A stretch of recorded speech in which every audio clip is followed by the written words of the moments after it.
أعوذ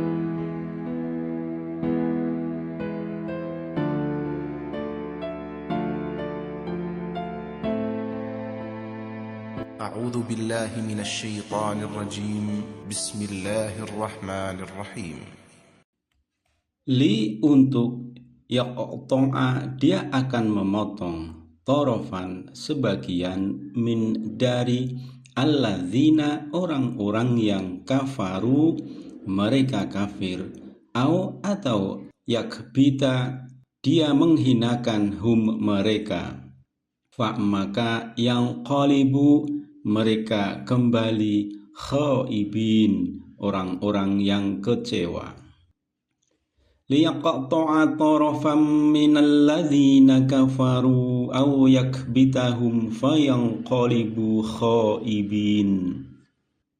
Hal itu dilakukan untuk membinasakan segolongan orang yang kufur atau untuk menjadikan mereka hina sehingga mereka kembali tanpa memperoleh apapun.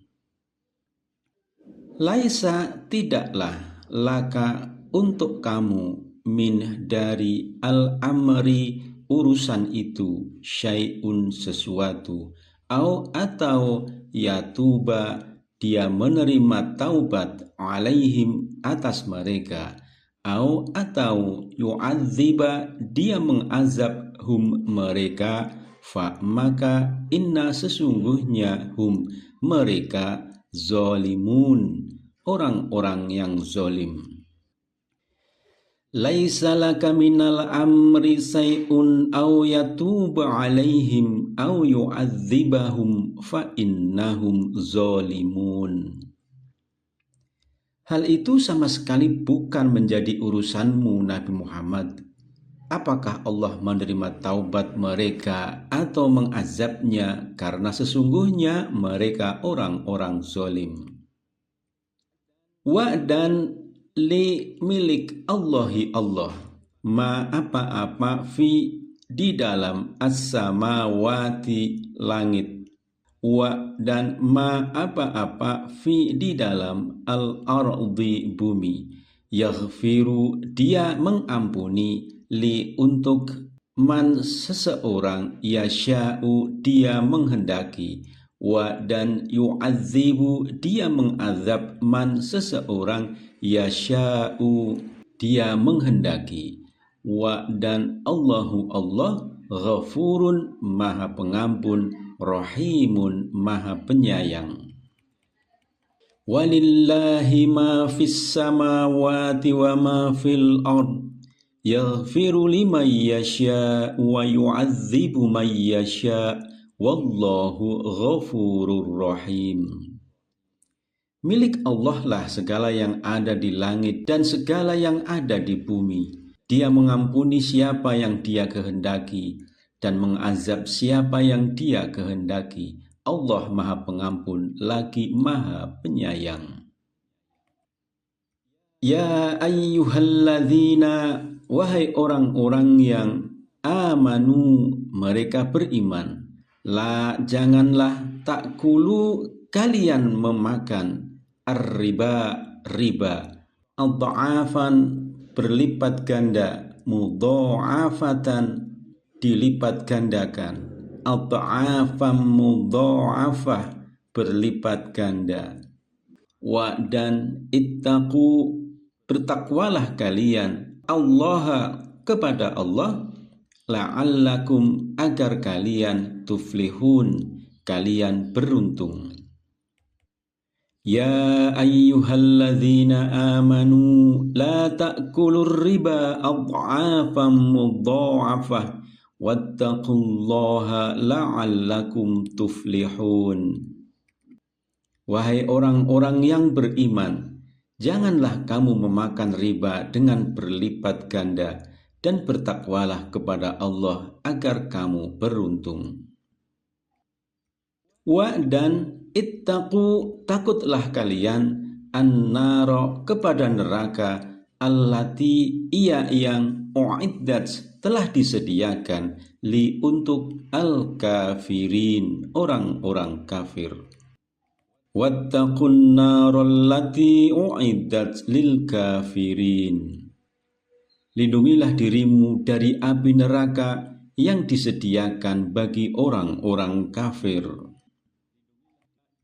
Wa dan ati'u, taatlah kalian Allah kepada Allah, wa dan ar-rasula kepada Rasul, la'allakum agar kalian turhamun, kalian dirahmati.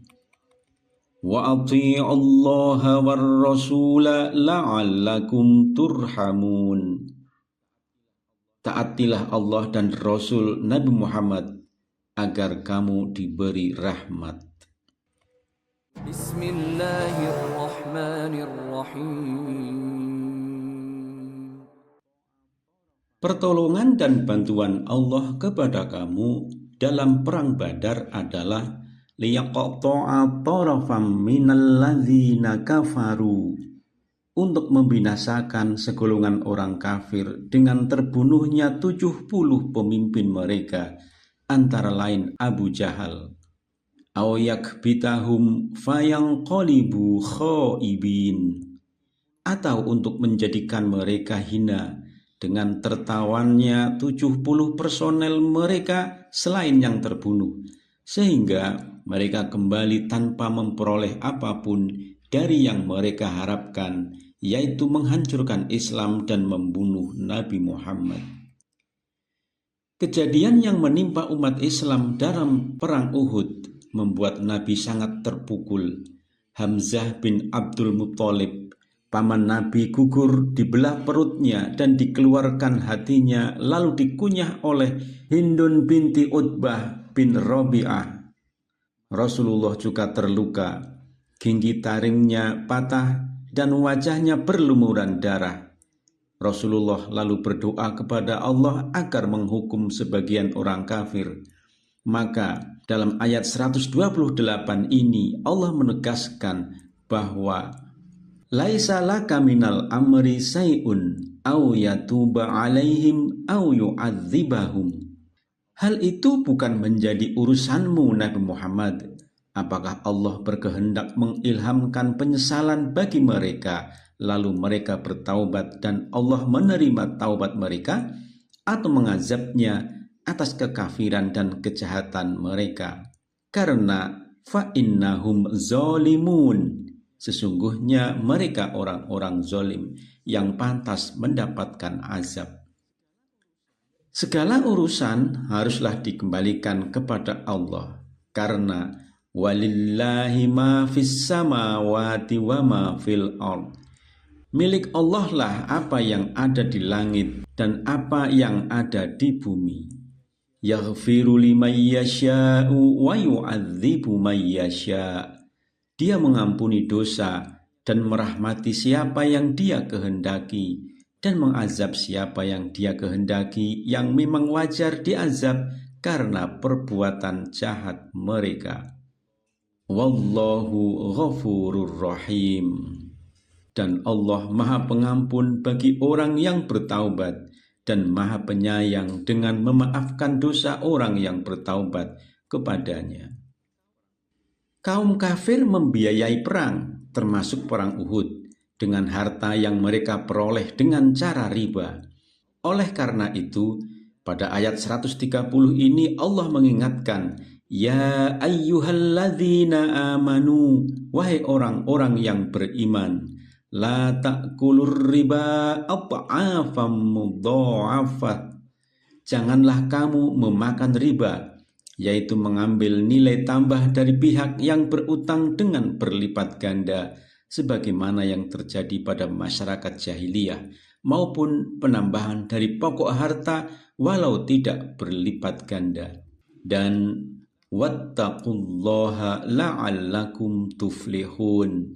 Bertakwalah kepada Allah, antara lain dengan meninggalkan riba, agar kamu beruntung di dunia dan di akhirat. Pada surah Al-Baqarah ayat 279, Allah berfirman, فَإِن لَّمْ تَفْعَلُوا فَأْذَنُوا بِحَرْبٍ مِّنَ اللَّهِ وَرَسُولِهِ Wa in tubtum falakum ru'usu amwalikum la tazlimuna wa la tuzlamun.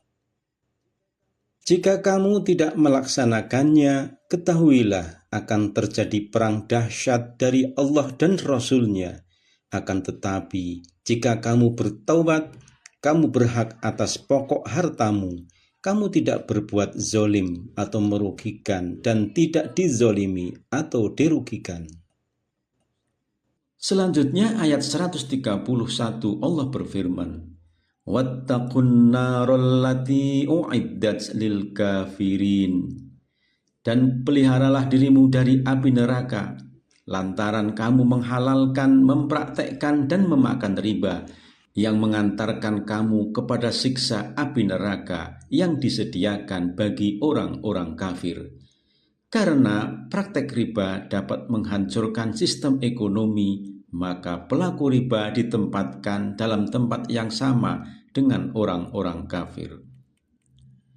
Setelah Allah menjelaskan kejahatan dan hukuman bagi pelaku riba, pada ayat 132 ini Allah mengemukakan tuntunan umum tentang kewajiban taat kepada Allah dan Rasulullah. Wa athi'ullaha war rasula la'allakum turhamun. Dan taatlah kepada Allah dan Rasul Muhammad agar kamu diberi rahmat oleh Allah. Pada surah An-Nisa Allah berfirman, agar penetapan hukum dengan adil tersebut dapat dijalankan dengan baik, maka diperlukan ketaatan terhadap siapa penetap hukum itu. Ayat ini memerintahkan kaum muslim agar menaati putusan hukum yang secara hierarkis dimulai dari penetapan hukum Allah. Wahai orang-orang yang beriman, taatilah perintah-perintah Allah dalam Al-Quran, dan taatilah pula perintah-perintah Rasul Muhammad, dan juga ketetapan-ketetapan yang dikeluarkan oleh ulil amri, pemegang kekuasaan di antara kamu, selama ketetapan-ketetapan itu tidak melanggar ketentuan Allah dan Rasul-Nya.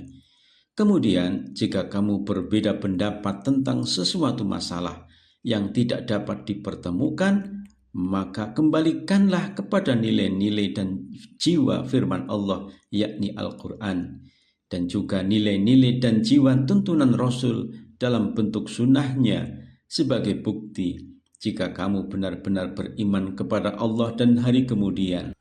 Yang demikian itu lebih utama bagimu dan lebih baik akibatnya, baik untuk kehidupan dunia kamu maupun untuk kehidupan akhirat kelak.